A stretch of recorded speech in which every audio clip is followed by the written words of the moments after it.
No, I'm sorry if I'm disrespectful. It's not on purpose. I just wasn't raised properly. Can you move the chairs a little bit? Thank you. I know I got a big ass, but come on, guys. Give us the feel right now. Obviously in good spirits, it would seem. What's the emotion like for you right now? I'm pretty happy. I was coming off of 3 losses. I really needed this win.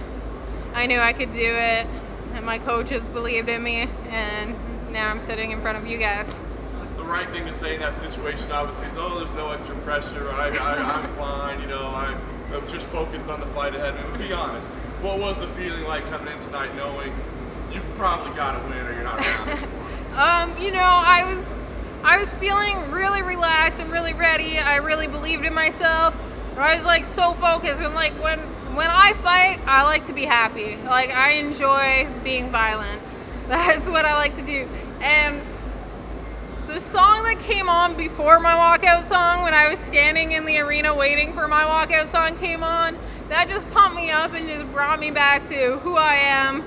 And it just put me right in that place. I need to figure out what that song was, because it was like spot on. I give a lot of credit to that song for just getting me back to where I was before, and just, going out there and having fun. Talk about the performance in the cage. I mean, how did you feel? It seemed like you were executing almost at will out there. Thank you. It's a very different stage being in the UFC compared to other fight leagues. There's a lot more pressure, there's a lot more fans.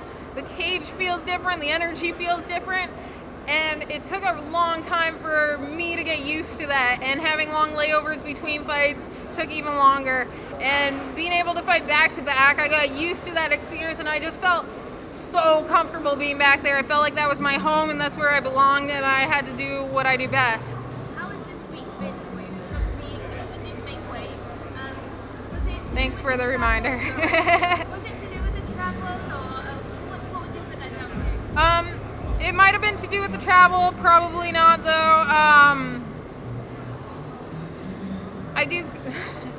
There's probably a lot of things. I've been thinking about it nonstop since I missed weight, since I was trying to make weight. I just stopped sweating, and I kept trying for about 10 hours after I stopped sweating, and I didn't lose any more weight. I kept trying, and it wasn't working for me this time. I know I need to walk around at a lighter weight.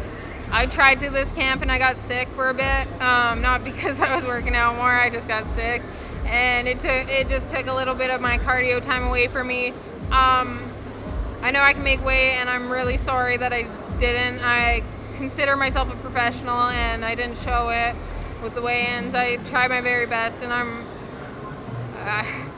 I'll never do that again. I really didn't mean to. I never wanted to do that. That's not who I am, and I'm disappointed in myself for it. But And did you have to make any changes? Obviously, it's a long trip from the States. So, what was the travel like? How did you manage to adjust? yeah, the travel from the time we left our house to the time we got to the hotel was about 28 hours. We got in at nighttime here, luckily, so we were able to sleep once we got here and try to get adjusted. But I came out a week early, so I missed the last week of my fight camp. I tried to do it here, but we didn't have mats set up or anything, so we were doing pads in the workout room, and we didn't really have a place to do jiu-jitsu or practice. So it did change the last week of my fight camp before fight week, but I did the best I could here. Were you aware of how much of a prospect Liana Jojua was? Like, she's very highly touted in Russia. Were you aware of that going into this fight? I saw on Instagram how big of a following she has. If you follow her, make sure you follow me too. I know she's super talented. You can't be in the UFC and not be talented. But I knew I belonged here, and I knew I've been here for a while, and I want to stay here, and I had to prove that tonight. Do you still feel as though she's worthy of the octagon, having been in there with her? Do you feel like she needs to make some big improvements to compete in the division?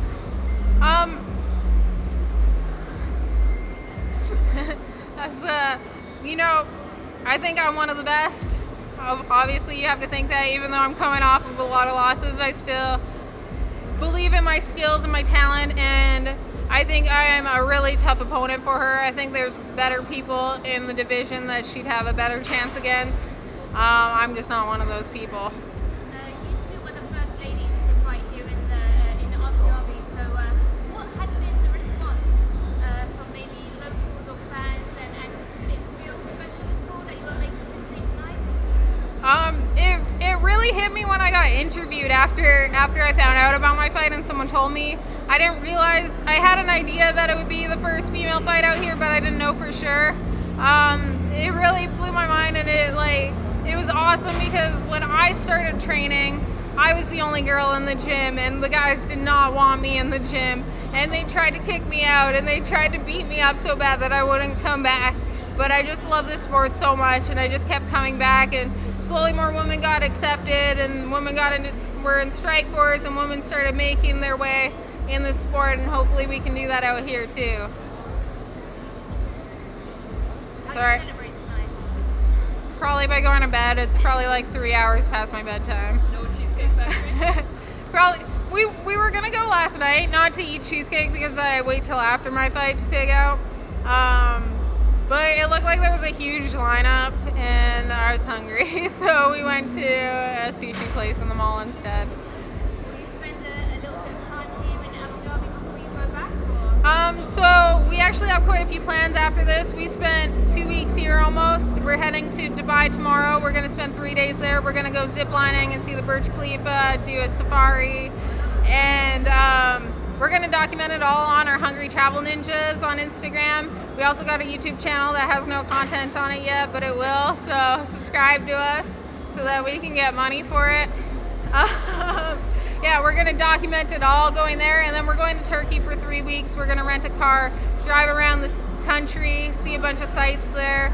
Then we're going to Manchester. We're going to visit a few of my friends. I lived there for 10 years, so we're going to see some of my friends, say hey, film it all, document as much of it all, and show it to you guys. So make sure you subscribe to us, follow us at Hungry Travel Ninjas. When do you plan to return to Octagon, and maybe is there a girl that you would like to fight with? I hope as soon as I get back. I haven't had a vacation in 3 years. After every fight, I've just gone right back to the gym to get better, to work on what I need to improve on. Right now, my boyfriend, my husband, he's one of my coaches, so he'll keep me in shape while we're gone. He will help me focus and get better on the things I need to get better on. So I'll keep training even though I'm not at the gym. I'll still have my coach with me. One of my coaches, Dennis Davis, is my other coach, and he's phenomenal. He took time away from his family and my other teammates to be here with me, so I really thank him for being here. I want to make my way up in the division. I want to fight the top 10 people. I'll take whoever they give me, though. This was my last fight on my contract, so hopefully UFC likes me and keeps me around. Did you say your boyfriend and your husband? Yeah, he's kind of my everything. It depends who you talk One person. I to. thought you had two. Yeah, no. Two different people. Maybe one day. No, he's kind of my everything. Common law, Okay. pretty much. I don't want to get into trouble here. Okay, thank you. Thank you. Thank you. Thank you.